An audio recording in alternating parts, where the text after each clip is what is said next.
Welcome to Creepy, the best horror storyteller on YouTube. The flat line on the heart monitor screamed the horrifying truth. Dr. Amelia Cartwright's gloved fingers twitched, the sterile silence of the operating room shattered by the deafening echo in her own head. Elijah Moore, a young firefighter barely out of his 20s, lay on the table, his once vibrant skin now an unsettling shade of grey. Amelia, his designated surgeon, had fought for him for what felt like an eternity, but his injuries from the collapsing building fire were simply too extensive. Time of death, a nurse choked out beside her, her voice thick with emotion, 3:17 a.m.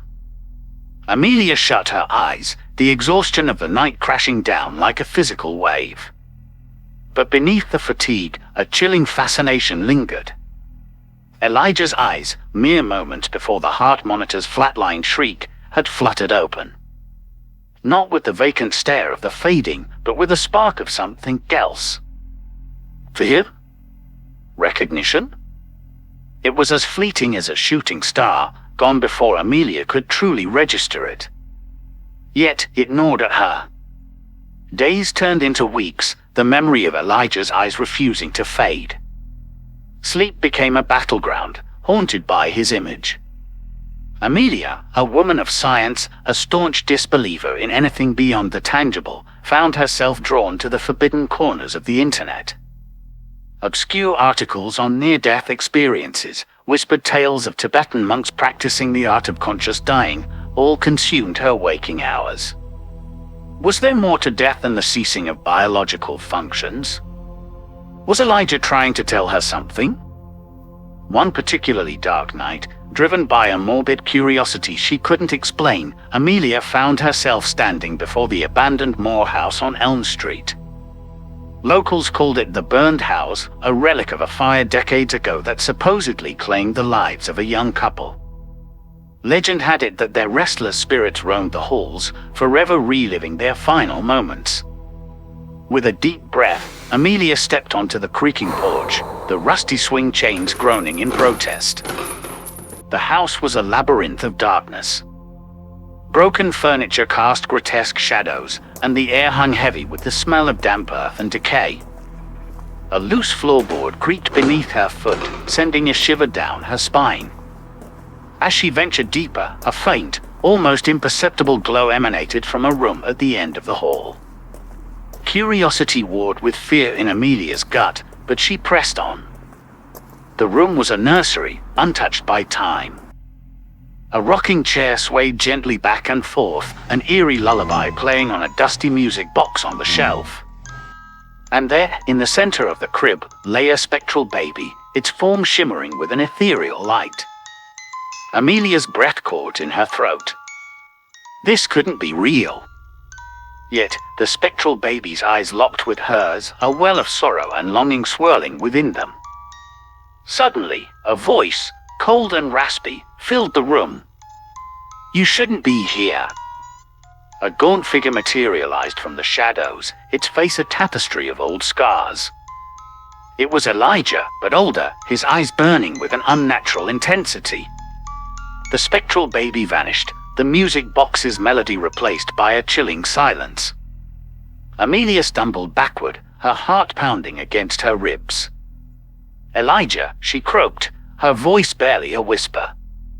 A humorless smile stretched across his spectral face. "Not quite, Amelia," he rasped. "Something else. Bound to this place, reliving my final moments, carrying the weight of what could have been." He gestured towards the empty crib. "A son I never got to hold. A wife I never got to see again." A wave of nausea washed over Amelia. What are you?" "A reminder," Elijah's voice echoed. "A reminder that the line between life and death is thinner than we think. A reminder that some things, some regrets, linger beyond the grave." The figure shifted, its form blurring at the edges. "Leave, Amelia," he rasped, his voice a mere whisper now. "Leave before you get trapped here too. Leave and live." The room plunged into darkness, the rocking chair creaking to a halt.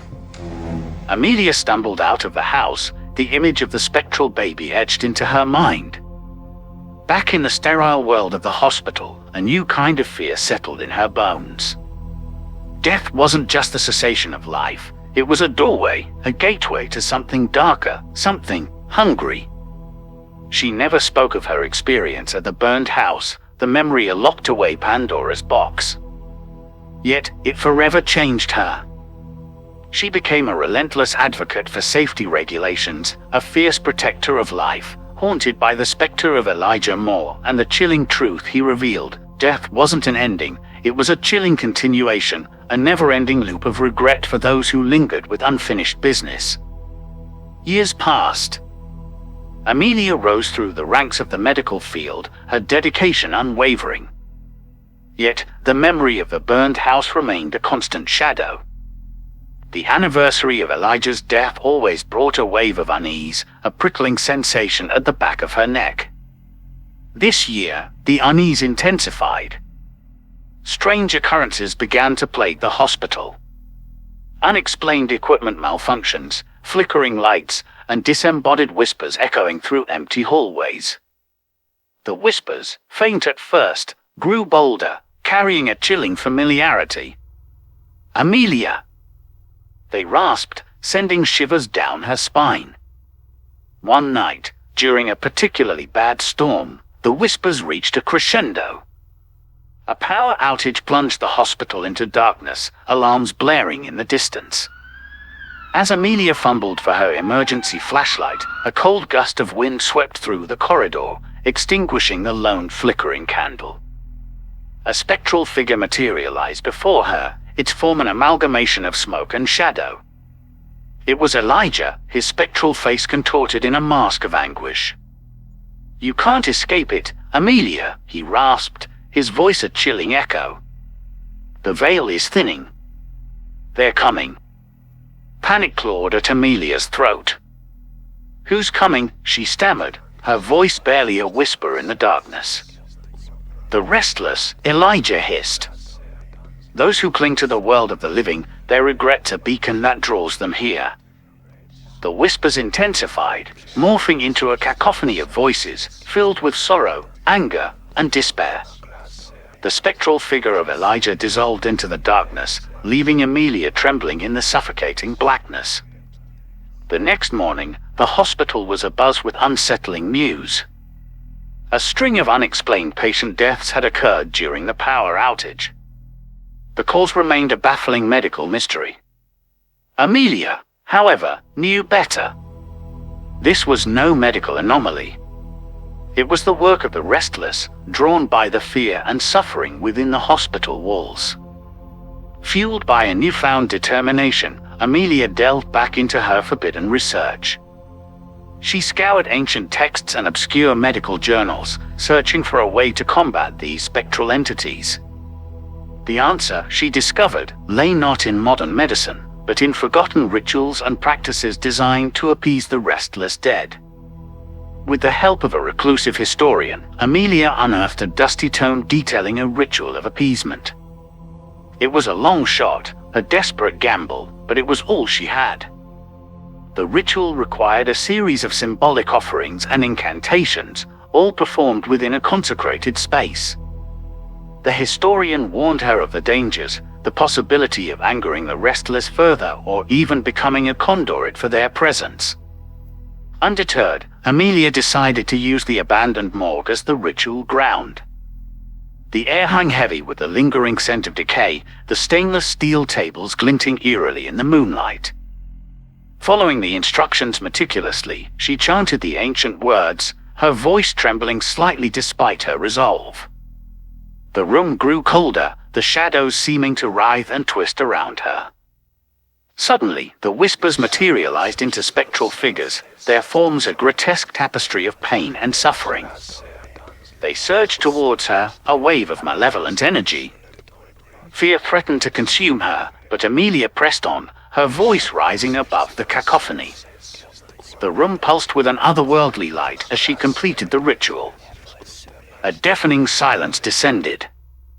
The spectral figures wavered, their forms flickering like dying flames. Slowly, they began to recede, their wails fading into the darkness. As the last wisp of their presence vanished, a wave of exhaustion washed over Amelia. She collapsed onto the cold metal floor, the weight of the ordeal crushing her. News of the unexplained patient recovery spread like wildfire.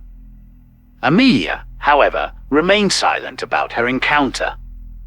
The experience had left her forever changed. It wasn't just the confirmation of the afterlife, but the chilling realization that death wasn't an ending, but a doorway. A doorway she had glimpsed, and one she now knew she had to guard, a silent sentinel between the living and the restless dead.